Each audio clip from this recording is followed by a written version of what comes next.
We're going to do the three-part Taoist breath. And at the end, we're going to come into child's pose. So to begin, the hands are at our side. You can exhale here, drop the shoulders. On an inhale, let the arms float out and up, reaching up. If you like, you can look up. As you exhale, hands behind the head and then push out to the side. Fairly stiff, jerky, muscular movement. The next inhale, the fingertips come to the shoulders, lift the heart. Exhale, push the hands forward as you round the back, drop the chin to the chest, empty the lungs. Turn the palms up, inhale, reach up, look up, a bit of a back bend. Exhale, we fold into child's pose.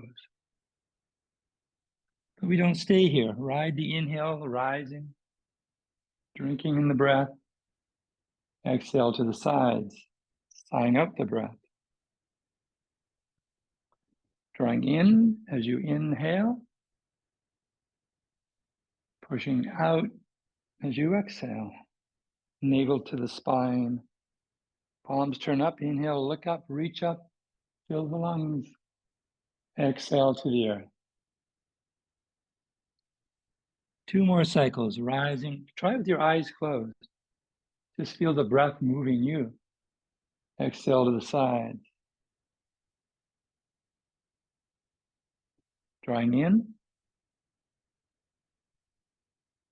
Pushing out. Reaching up. Bowing down. The last cycle, rising. Exhale to the sides. Drawing in. Pushing out. Reaching up. Bowing down, and we remain in child's pose now.